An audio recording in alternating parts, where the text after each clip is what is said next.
¿Quieres que tu jardín luzca como sacado de una revista? Usa el truco del punto focal. Escoge una planta imponente, una escultura o fuente, algo que robe miradas. Ubícalo al centro visual del jardín y construye el diseño alrededor. Esto guía la vista y crea armonía en todo el espacio. Puedes combinar colores que contrasten y texturas variadas. El secreto está en no saturar.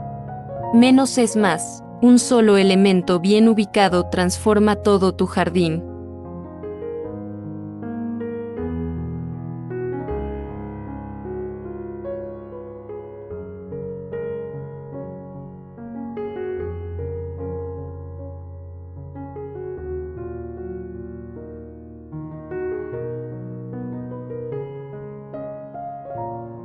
¿Ya pensaste cuál será tu punto focal? Cuéntanos abajo.